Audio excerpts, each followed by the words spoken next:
It's the Pete Kaliner Show. With more than 20 years as a reporter and radio host in North Carolina, Pete Kaliner is helping solve the world's problems one podcast at a time. Because he's a giver.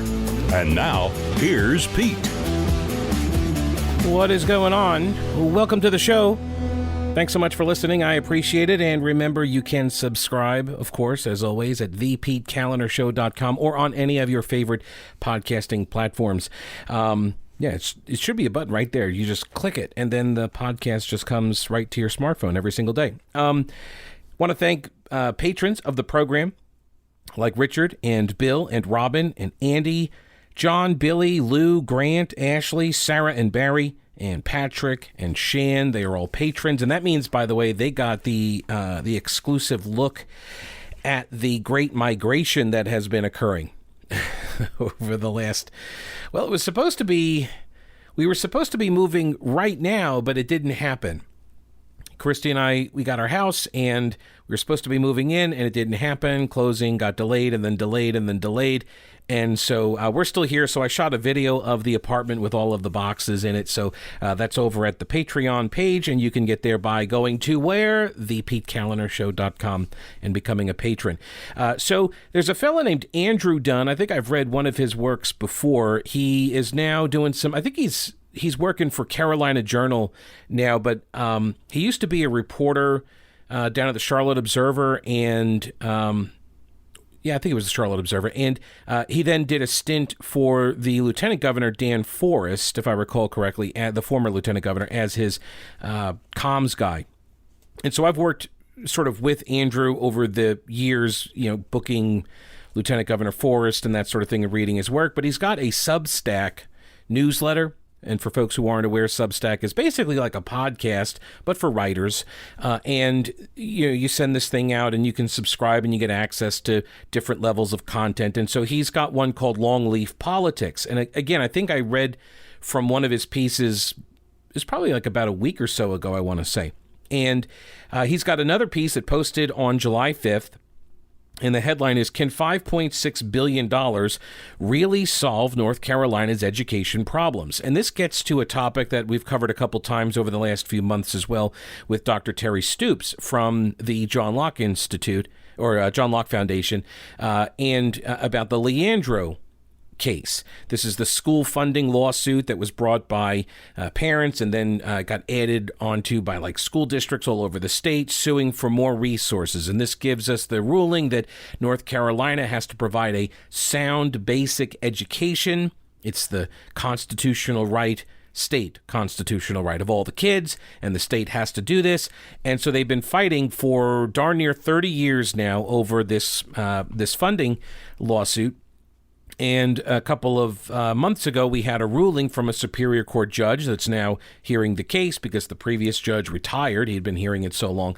And so now this other judge has taken it up, and he has basically threatened the General Assembly. You're going to fund K-12 education at the level that I demand you fund it at, or I guess we're going to have a constitutional crisis because the judiciary does not have the power to set funding levels. That's the legislative branch. That's their job, as it's spelled out in the Constitution. Now, I would also point out here that the General Assembly is not a party to the lawsuit. They're not named defendants. It's a lawsuit brought by various entities, organizations, school districts, and the like against the governor, the Department of Public Instruction, the State Board of Education. The Attorney General is representing these parties, but the legislature is not a named party. So I'm not sure how a third party, not even involved in the lawsuit, can be forced to fund education levels at a number that the judge in the case determines. Now, he didn't just pick the number out of thin air, the judge. No, he allowed a consultant to pick a number out of thin air. That's how we got the that's how we got the number. No. Of course, they did lots of research, due diligence, and the like. So here is Andrew Dunn's piece at Longleaf Politics, or portions of it, I should say. And if you can read, I'm only going to give you the highlights here. It's a really good piece. He's got a bunch of other topics that he covers as well. You should check it out at longleafpolitics.substack.com. And I believe this is free. I think this was open access to everybody. And I have it linked up at the Patreon account as well for all of my subscribers. They get access to the prep sheet every single day. Anyway, here's what he says. This year, there's just one number that matters in the budget debate, and it's $5.6 billion. That's the price tag on the consultant-driven plan that promises to fix North Carolina's public education system once and for all. The General Assembly's proposed budget largely ignores this plan, but a Superior Court judge has promised to force the state to pay for it. The problem is, we already know the plan won't work. A virtually identical plan has already been tried and failed in the state's largest city.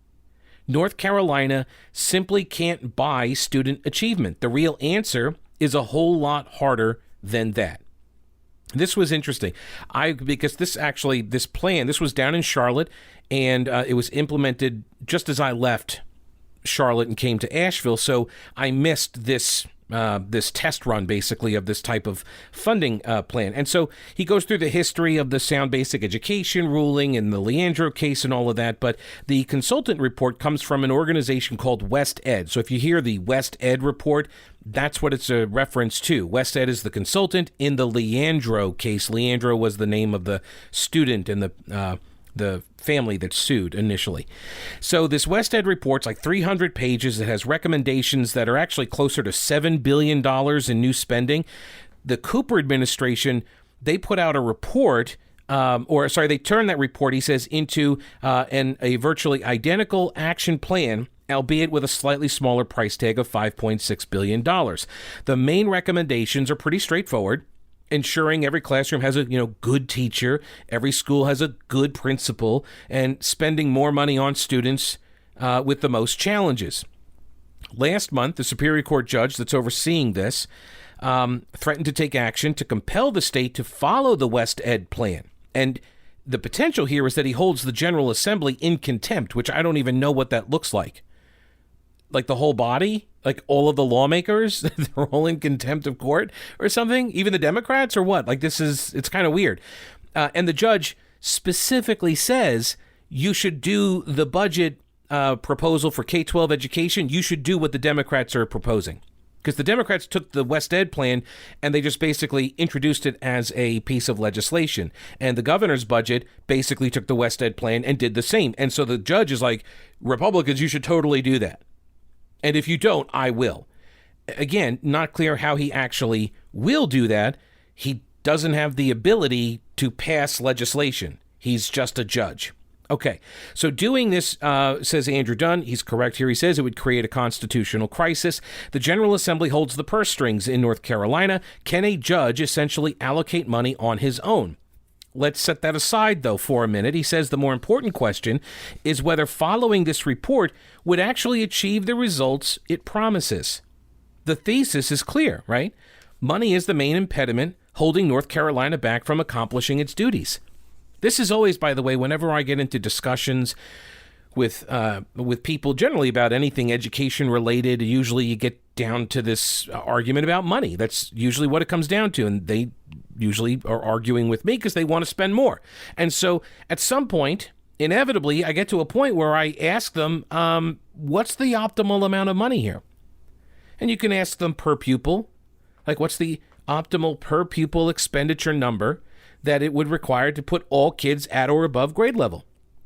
And I've never had an answer for this. The closest anybody ever comes is the national average. That's what they'll say. Well, whatever the national average is. Mostly it's because people don't know what the average per pupil expenditure is nationally or in North Carolina, right? They just don't know. And when you tell them that it's usually somewhere in the neighborhood of about $10,000 when you include operations and expenses, usually people are like, oh, okay, well, that's a lot. People don't really realize that we spend that kind of money per kid per year on K-12 education. Do you think that's a good deal? 10K, roughly? So that's the first number. The second number is usually when you're talking about this, you get into teacher pay. So, all right, what's the optimal teacher pay? What should we be paying the average teacher in the state?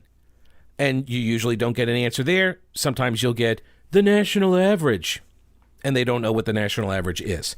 But invariably, the argument is the same, right? It is, we need more money because more money will solve this problem. And Andrew Dunn's piece sort of lays bare that lie. I will tell you more about that in a second. First, I'm going to tell you about General Equipment Rental, which is where you need to go for all of your equipment rental needs. Big stuff, small stuff, power tools, like heavy machinery, all scaffolding. So not even machinery at all, just like scaffolding, ladders and stuff. You can get it all at General Equipment Rental for whatever project you're trying to do, whether it's around the house or maybe you're a contractor and you don't want to go out and buy a massive piece of equipment. You just need it for one or two jobs, and then you just rent their tools, you rent their equipment, you do your job, and then return them. And everybody wins. They will show you how to use the stuff too. Don't worry. They're very good about that. They have excellent customer service. They've got great pricing as well and quality equipment. And if you're looking to buy some stuff like outdoor power equipment, they're your source for that as well. Husqvarna and Honda. They're the official dealers here. In Weaverville, they're at the intersection of Merriman Avenue and Reams Creek Road. They are family owned and operated. They have been for 3 generations. Okay, so go where I went when I got my weed eater, General Equipment Rental. Go check out the deals and the inventory at generalrents.com and think outside your toolbox. All right, so Andrew Dunn's piece at his Substack called longleafpolitics.substack.com. He leaves aside this question, the constitutional question of can a judge actually force the legislature to adopt spending levels for K-12 education, even if you have a ruling that the state has to provide this sound basic education? But set that aside. Will the money actually work? Is this a good plan? And by the way, the legislature has never had a chance to examine the plan, to rip it apart and dissect it, to vet it, because they were not party to the lawsuit, as I said. And when they invited the judge to come in and talk with them about it, the judge refused. So what can we look at here to kind of get a gauge on whether or not this kind of a plan might actually work? Well, Andrew Dunn points out West Charlotte High School. Once the pride of the city, a diverse and high-achieving school that served as a national model of integration. But when controversial forced busing policies met their end and neighborhood schools became the norm, West Charlotte began to serve one of the most impoverished populations in the district. So this is when I actually became a reporter. I was down there in Charlotte at this time when the busing order was lifted. And they said that Charlotte-Mecklenburg School was no longer required to bus kids based on race, that the last vestiges of racism had fallen away, and that the school board was no longer racist, contrary to what the school board members were arguing.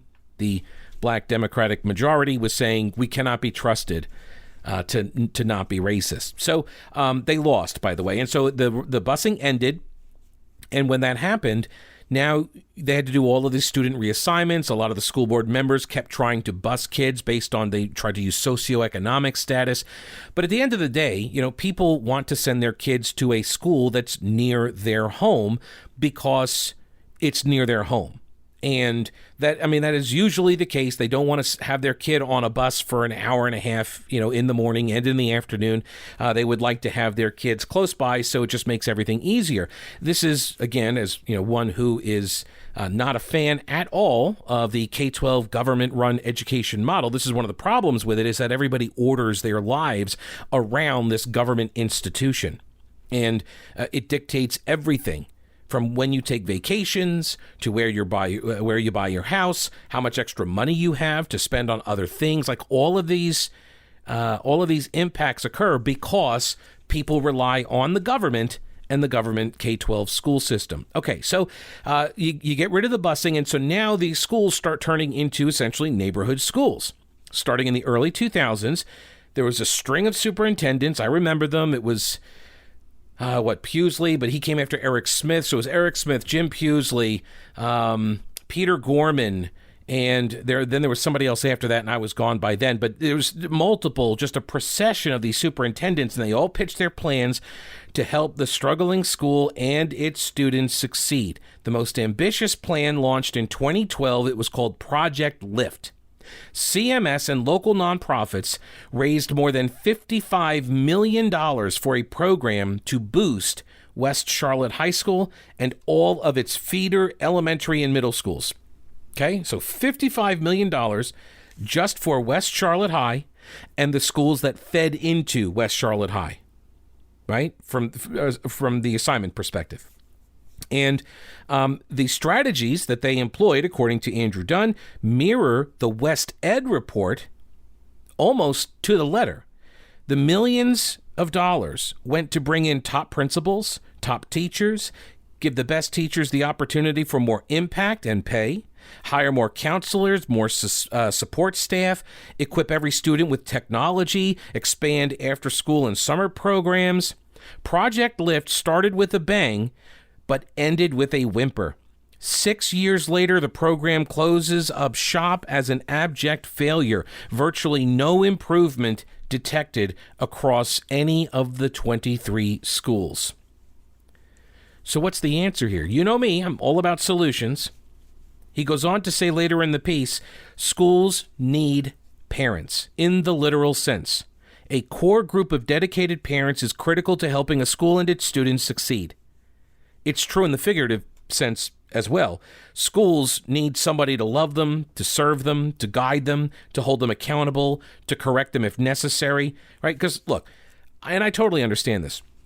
When I criticize a particular school or a school district or a school policy, people recognize that it's coming from a position of, well, I don't want to say animus, but I'm not a fan. I'm not a fan. I want there to be a demonopolized K-12 education model in America. I want more choice. I think there should be government schools, but only as sort of a safety net. If they can compete, great. If they cannot, they die. They go away. And people who are pro K-12 government school and they're advocates and activists on that front, they recognize that my criticism is going to be coming from a position of destruction versus building up. Okay, so I recognize I'm not the best person to provide these types of solutions.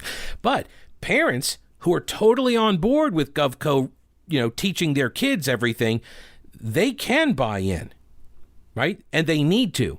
And he gives the example of Shamrock Gardens Elementary School in East Charlotte. This was actually the school I lived right down the street from for several years, would vote down there. I remember the local parents, they were all organizing. It was one of the lowest performing schools in the state. It was on the verge of a state takeover. He says a group of parents stepped up. I think her name was Pamela Grundy, if I remember correctly. And they committed to supporting the teachers. They ran extracurriculars. They funded field trips. Teachers began to stick around longer. Student achievement improved. 5 miles south at another school, McClintock Middle, they found themselves in pretty much the same boat. But in 2007, the superintendent at the time, Peter Gorman, called on the faith community to get involved in the public schools. And Christ Lutheran Church answered that call. They committed to tutoring and mentoring students. And over time, the program, he says, evolved into a program that brings families and volunteers together from throughout the school community for a Tuesday evening club and activity night. UNC Charlotte researchers have studied the program and found that chronic absenteeism dropped as a result and that student achievement rose. The West Ed plan that is being forced upon the state, it doesn't touch on any of that. Does not include any of these strategies. In fact, he says, it barely mentions parents at all. So is that really a recipe for success? Is this really how you're going to close the achievement gap between different demographics of students? Is this really how you're going to improve performance? Is this the answer? It doesn't seem like the answer. It's just more money. Because why? Because it grows the system. And the people who are invested in that system becoming more powerful and more wealthy, they are the ones who are lobbying for that growth. And they use kids to make the case, right? It's one of the only lines of work where you can put the kid up there and say, you need to give me more money or else your child here isn't going to do well. And and look at the research. It's not actually the case. It's not actually the case. There are other things that are involved in improving education and performance. And it's not the money. You get to a point where there's no discernible improvement in test scores or any of the other metrics. There's no improvement after you hit a certain number. And by the way, there is a number. I want to say it's around, if memory serves, it was around the $7,000 per student spending mark. Once you hit that number, anything above that, it's just kind of wasted. There's no additional benefit for an increase above that number. But nobody wants to talk about that because these are things that government can't do, and people don't get empowered. Government, bureaucrats, educrats, they don't get empowered by these types of investments. If you've got a church volunteering and doing all of this stuff on their own, who's empowered there? It's not the K-12 educratic establishment. It's not. They're not getting any extra power out of that. The parents are, the kids are, the church is, the community is. That's why it's not part of the plan. Don't believe me. You don't have to believe me. Here's the NEA, the National National Educators Association, the teachers union. They held their annual meeting. And at their annual meeting, they go over all of these proposals. They have all sorts of, motions that are made and things to take up and refer to committee and all this other stuff. And I have their list from their meeting. I've got the business items that they went over and they voted on. And the stuff that they're voting on, for the most part, it's not really going to move the needle on stuff. It's good for social justice warrior stuff, don't get me wrong.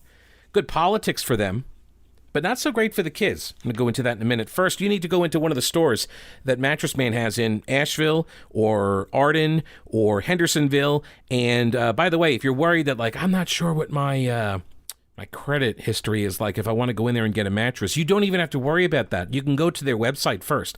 Go to mattressmanstores.com, and there's a link at the top. It says financing, and you click that bad boy, and then you can apply, and you can get pre-approved, and then before you even walk in what kind of mattress you're going to be able to get, right? And they've got great deals on awesome mattresses. And Synchrony Finance will give you 0 down, 0 interest for up to 72 months for qualified applicants. They've got tons of other flexible financing options. So don't worry if your credit history is not so great. It's okay. They're going to work with you because a good night's sleep is too important. It really is. They want you to have a good night's sleep. And you can get a free box spring with the purchase of a Biltmore Collection mattress.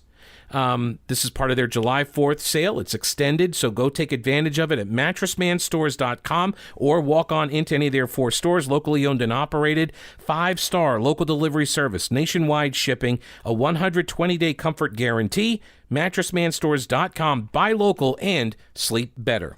So the National Education Association, in coordination with national partners, NEA state and local affiliates, racial justice advocates, allies, and community activists, shall build powerful education communities and continue our work together to eradicate institutional racism in our public school system by doing the following. And then it lists a whole bunch of stuff. This was the new business item A.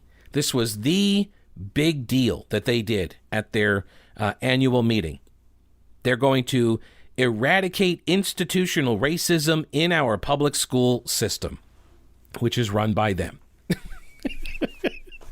Anybody ever notice this? The people who are telling us that these institutions are racist, they're the ones that run the institutions. So they want to establish a task force because, of course, you got to have a task force. I did not see, by the way, I read through all of this. It's 6 pages. I read through it all, and I don't see any reference to blue ribbons. I'm not sure what we are to make of that. Is my understanding that a blue ribbon task force or commission somehow gets better results, but I digress. They want to set up a task force that identifies the criteria for safe, just, and equitable schools, including exploring the role of law enforcement in education. So I guess we got to take all the school resource officers out of the schools now? Is that the idea? Take the cops out of the schools because, you can't arrest kids for doing stuff if there are no cops at the school. Makes sense to me. Why have this is we get through the looking glass on some of these. These are so-called progressives, right? I mean, honestly, guys, I remember when there was the big push to get SROs in the schools because the idea was if you have a cop that's there all the time, they build relationships with the students. And they're more likely to be in tune with what's going on and who the players are and who's getting bullied and all of that. But now what? We want to just maybe de-link this? Maybe some social workers without guns? What's going to happen? I shouldn't say this, but I mean, honestly, When you have a school shooter situation, then what? That how quickly we forget. It's only been like 2 years, right? 3 years since the Marjorie Stoneman Douglas shooting down in Florida.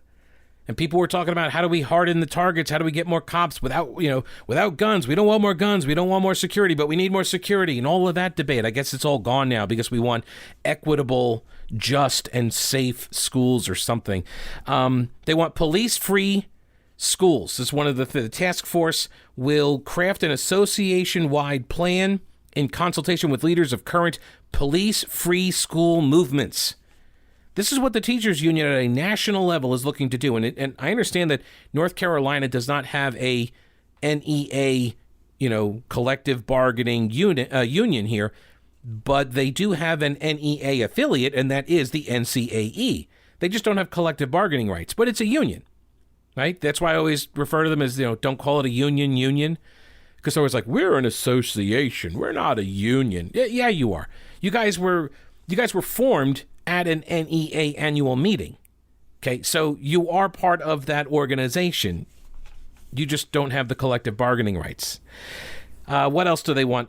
Compile current data that documents the criminalization of Native students and students of color. So they're going to gather data, the disparities in appropriate staffing with mental health professionals and caring educators. So you need to find the caring educators, which, my natural question is, why are you hiring uncaring educators?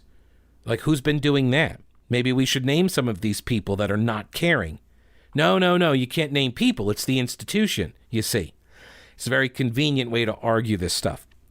What else are they going to do? Supporting and leading campaigns that advocate for just funding formulas that remedy pervasive resource disparities based upon race, income, and geographic wealth patterns, and advocate for no-cost higher education.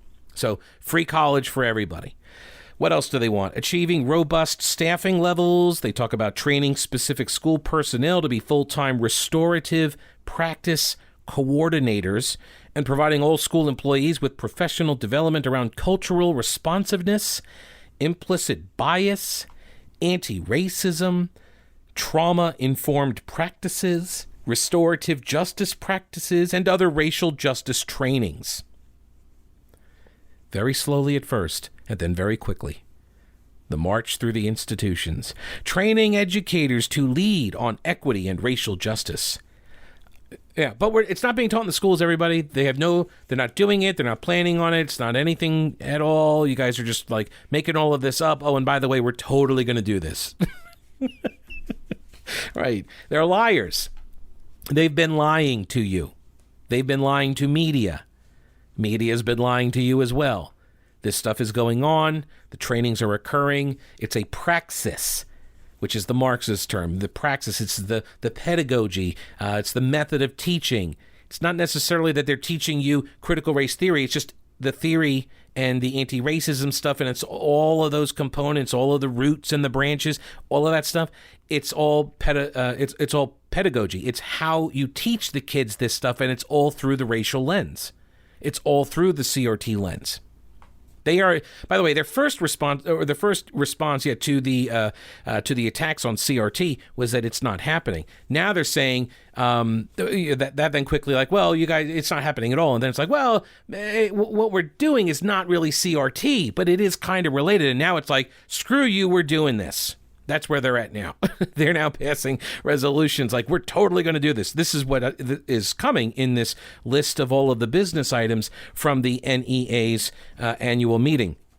Now, I will say, if you are a teacher, not that you have to be in the NEA, but if you are a teacher, you can actually keep some of your realtor commissions if you're buying or selling a home. If you use Rowena Patton in her All-Star Powerhouse team, the website is mountainhomehunt.com, but she is the only official Homes for Heroes real estate agent in the Asheville area. This is a national program that gives buyers and sellers 25% back from the realtor commissions, and it goes to educators as well as healthcare professionals and veterans, so active duty, retiree, military, also police officers and firefighters. So keep more of your own money buying or selling a house, call Rowena Patton, the only agent I would call, and did. Her number is 828-333-4483. That's 828-333-4483. And again, mountainhomehunt.com. So a couple of the other items, they went through a bunch. I think they had like 60 total items on their agenda that people voted on, they voted on and approved, or they sent to the relevant committees. So here's one, new business item 1. NEA shall use its public-facing websites, including educationvotes.nea.org, to publicly promote and affirm its commitment to access voting, and that state legislatures should not implement policies that overturn the will of the voters. Additionally, it's going to partner with external organizations in a public-facing national campaign to educate the public about voting that includes state-based lobbying language to condemn all efforts to limit the rights of voters to have full access to the ballot box. So they're going to be all in on the disenfranchising Jim Crow 2.0 narratives. They also voted to research the organizations attacking educators doing anti-racist work. So they're going to start doxing groups. This is what the NEA is going to do. They're targeting parents for caring about what their kids are being taught in the schools. They want to use research already done and put together a list of resources and recommendations for state affiliates, for local unions, the locals, and individual educators to utilize when they are attacked. So this is their response to the attacks. The research, the resources, the recommendations will be shared with members through NEA social media, an article in their publication NEA Today, and they're going to do some sort of a webinar as well. So keep an eye out for that. The NEA is going to start pushing out pro-CRT materials. This did not get approved. This one, next one here, got voted down. That it'll provide support to state affiliates in establishing and implementing a process to collect and distribute funds earmarked to pay educators who do volunteer anti-racist work. So they're not going to pay anybody extra money for doing the anti-racism work, but we're totally going to give you some material. We're going to do like a campaign stuff, maybe some brochures, but we're not paying you any extra money, not out of our coffers. We're not paying you for the anti-racism work. What else? This one did get approved. Business item 5. The NEA will use existing materials to educate its state and local affiliates and members about the dangers of anti-transgender legislation targeting transgender youth in sports and or restricting their access to gender-affirming health care. So, again, aligning themselves with the Democrats on all of this stuff. Let me see here. Let me skip ahead to the next one. 18. Yeah, 13. This one failed. This measure failed. NEA will form and lead a committee of 12 to 15 people that will include members from some of the other large national unions in the country to discuss and address the issue of police unions. So they wanted to go after the cops. The committee will ensure that racial justice is always centered in its discussions, because that's what you do. You center. You got to center. If you hear this word now, this is all the buzzword now. It's like synergy was. Now it's centering. We need to be centering the right people. In other words, don't talk about anybody else. This actually came up in that the controversy over the Living History Museum in Mecklenburg County, the Latta Plantation, where the guy who created the event wanted to have all these different diverse viewpoints and stuff talk about the emancipation of the slaves and stuff. And people were like, how dare you? You should only center one demographic in that discussion. That's it. So it's just another way of saying exclude.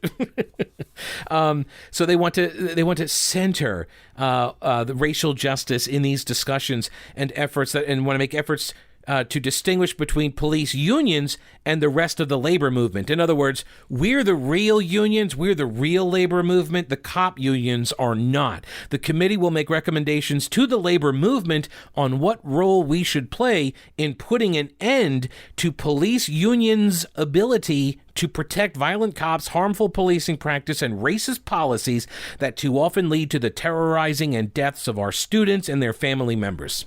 So they're going to go after the police. Well, they were going to, but that got voted down. So a moment of clarity and sanity at the NEA, credit where it is due.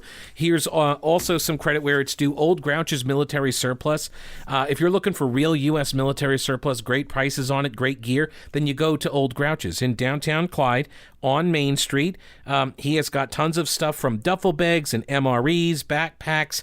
He's got camp stuff. He's got rain ponchos, ammo cans, which are getting harder to find, by the way.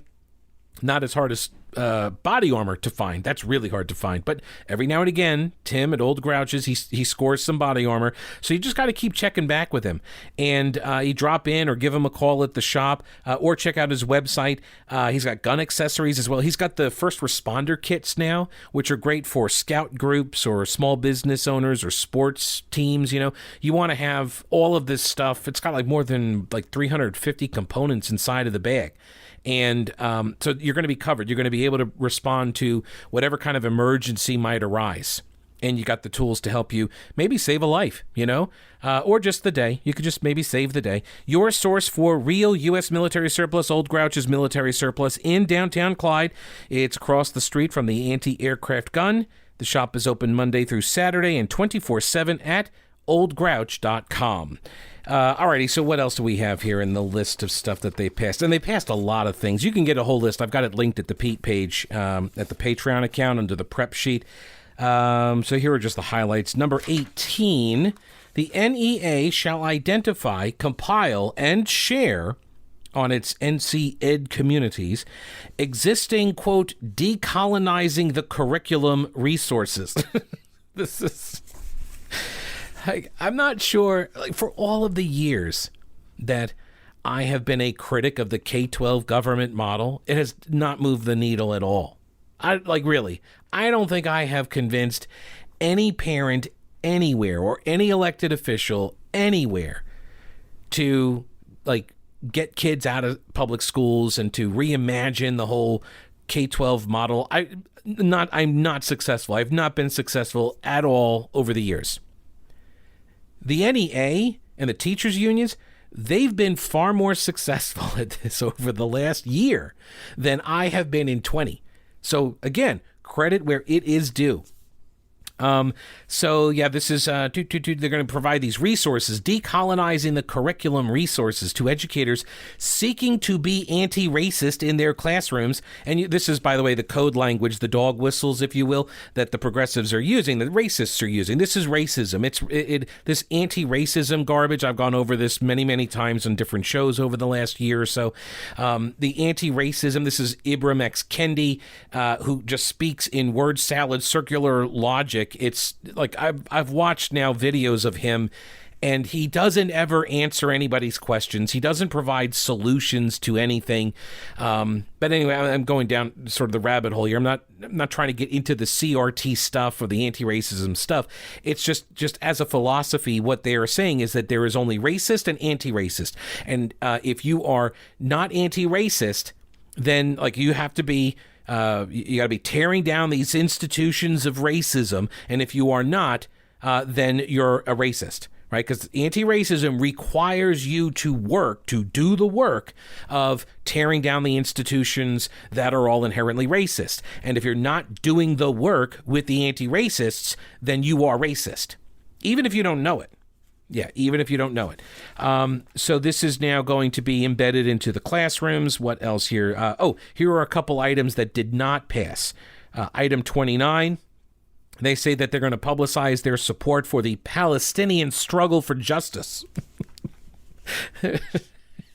To weigh in on the Israeli-Palestinian issue, the NEA. Again, credit where it is due. They did not pass this. They say to stop arming and supporting Israel and Saudi Arabia. The NEA will further publicize its support for refugee status for the millions of people across the region who are forced to move and seek refuge for themselves and their families. Now, they did refer, hang on, let me skip ahead here to the very last page, because they did refer to a committee, a series of directives here. Yeah, here we go. Use existing digital communication tools to educate members and the general public about the history, culture, and struggles of Palestinians, including the detention and abuse of children in the occupied Palestinian territory. That's going to get to that got referred to committee. So it still has a chance to come out, along with using digital communication to publish an article in NEA Today recognizing the work done by our members fighting for the rights of Palestinian children and families. Number 3, publicly advocate for Palestinian children to have access to a quality education while supporting their right to a safe and just future. And highlight the need for state and local affiliates to honor and protect the rights of members advocating for Palestinian human rights. So all about by the way, no, this is not like for the Palestinian chapters or the local Palestinian union of the NEA. This is for American teachers. This is what you guys, this is how you know you've gone too woke. This is how you know you've gone too far off the deep end on progressivism, on the virtue signaling and stuff. Like you're a math teacher. What are you doing here with this Palestinian issue? Look, you want to have the social justice, mindset on your downtime, go for it. But if unless you're teaching some Palestinian Israeli course, I'm not really sure what that has to do with your job as an educator. Now, see, here I am disavowing and ignoring the intersectionality of all things, which is part of the CRT philosophy. Anyway, new business item 31. They did not pass this either. They wanted to encourage school districts to refocus their budgets to prioritize community policing. That got voted down. They also voted down a call for mandatory safe and effective COVID-19 vaccinations and testing for all students and staff before returning to face-to-face instruction in the fall. So, yeah, I think they read the tea leaves on that one and the polling, and they realized that is not the way to win parents back to your side, is to threaten to close the schools yet again. That went down at the NEA. What passed, here is a measure to publicize a call to end Title 42, the Trump-era racist policy of turning away immigrants at the southern border and forcing family separations. This is what the NEA sees its role is. Item 39, the NEA will share and publicize, through existing channels, information already available on critical race theory, what it is and what it is not. Have a team of staffers for members who want to learn more and fight back against anti-CRT rhetoric and share information with other NEA members as well as their community members. So here you go. This was approved. This was approved. They want to provide an already created, in-depth study that critiques empire, white supremacy, anti-blackness, anti-indigeneity, racism, patriarchy, cis-heteropatriarchy, capitalism, ableism, anthropocentrism, and other forms of power and oppression at the intersections of our society, and that we oppose attempts to ban critical race theory and or the 1619 Project. Well, why would you oppose attempts to ban it if it's not being used? It has been used. It is being used. You want to use it. So all the time when you were saying that it's not being used, you were lying about it being used. It is. And you want it to continue to be used. In fact, you want it to be used even more. You're going to fight against people and organizations and legislatures who try to stop you from poisoning the minds of children with racial essentialist, neo-Marxist BS. I got you. I mean, good. Well, I mean, I welcome you laying your cards on the table. I appreciate that. It's good to see them. Also, good to see the Balkan family. When you call Balkan Roofing, you're going to talk to somebody who's probably a member of the family because it's family owned and operated, as they have been for 3 generations. The Balkans are synonymous with roofing. So much so, I mean, they win awards. They're going to change the name of this award, I think. The GAF folks, this is the roofing shingle manufacturers, biggest in North America, GAF. They call it the President's Award. And it's like only 2% of all roofers even qualify to be considered to get this award. Balkans won it 3 times straight. I think they're 3 or 4 times now. They're about to name the next round, and chances are they're going to get like their 4th consecutive award. So like I said, they're going to start just calling it the Balkan Award. as they should, really. The Balkans know roofing, and by the way, they're great people, great customer service, and they've been trying to absorb the cost of the material increases. In case you aren't aware, this has been a real thing. Thank you, Joe Biden.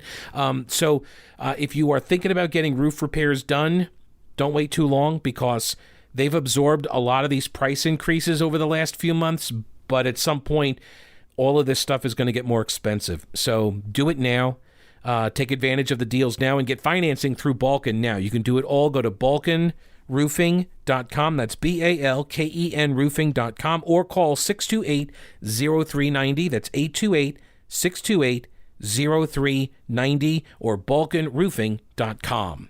A couple other items here from the NEA's agenda. And again, we don't have the NEA officially, collective bargaining in North Carolina. However, the NCAE, right, they are an affiliate, and this is at a national level. The teachers' unions at a national level, if they're all pushing in this one direction, you can guarantee that this stuff is going to filter down into all of the states and all the schoolhouses. And I would submit it's already there. I mean, you don't run these resolutions like this, and this was passed, by the way. You don't run this unless you already have that kind of critical mass of support inside the organization, because it passed. What else is part of that new business item number 39? Publicly convey its support for the accurate and honest teaching of social studies topics, including truthful and age-appropriate accountings of unpleasant aspects of American history, such as slavery and the oppression and discrimination of indigenous, black, brown, and other peoples of color, as well as the continued impact this history has on our current society. The association will further convey that in teaching these topics, it is reasonable and appropriate for curriculum to be informed by academic frameworks for understanding and interpreting the impact of the past on current society, including critical race theory. Why? Okay, why is critical race theory being taught at a K-12 level when it supposedly is just a legal framework that's really esoteric and niche, and it's on a couple of campuses? Very few professors are actually, they call them the crits. There are very few of them that actually exist, and like this was supposed to be some really limited, small idea just in a couple of law schools. Why would you be teaching any of it at K-12 level? Why all of a sudden is this now in your agenda? Why would you be approving this position? You teach K-12. You don't teach college. You don't teach law school. This is out of your lane, NEA. Unless, of course, it hasn't been, right? And you've been lying about people's concerns when they say, what is this CRT stuff you're teaching my kid? And they're like, oh, please, CRT, we're not doing that. That's at law school. It's like some really esoteric niche thing in some law schools. Very few people do it. You don't know what you're talking about, parent. Go back to work and pay my salary and taxes.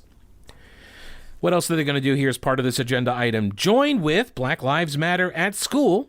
That's the name of the organization, apparently. BLMAS.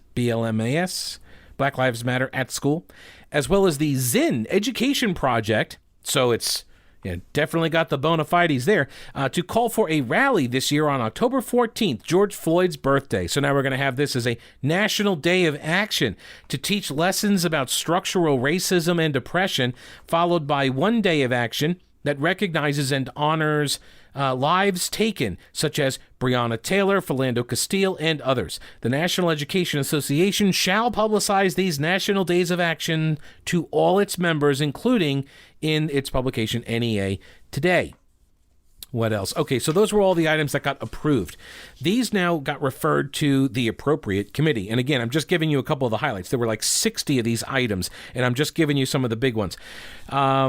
So these are going to committee for further review. Raise money for and create an awareness campaign to address the recent wave of state legislation that prohibits educators and courses from including certain concepts and facts, because according to the lawmakers sponsoring the legislation, they have the potential to make some people uncomfortable. That's the anti-CRT legislation, which doesn't say you can't teach CRT. It doesn't.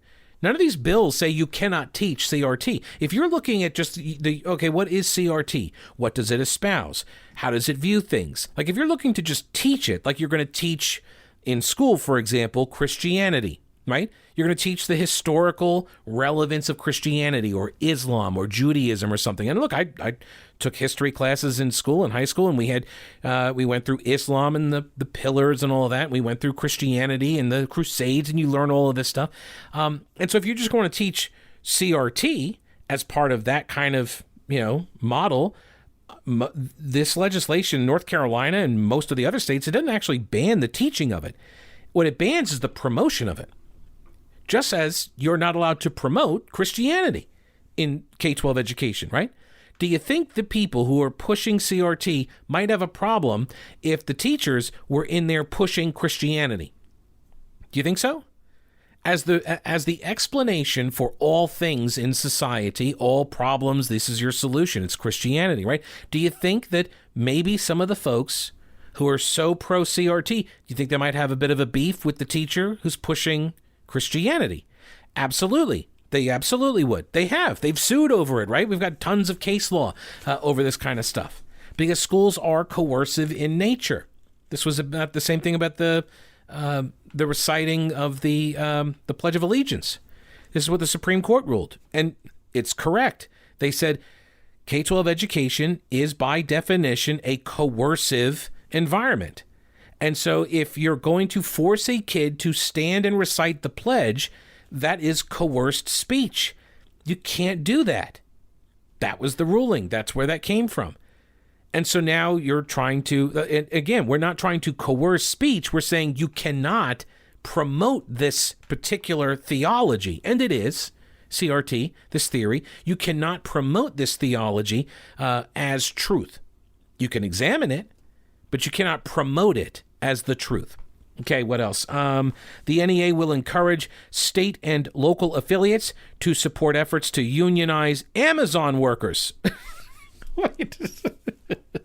They're gonna. So they want the NEA is gonna send it to committee.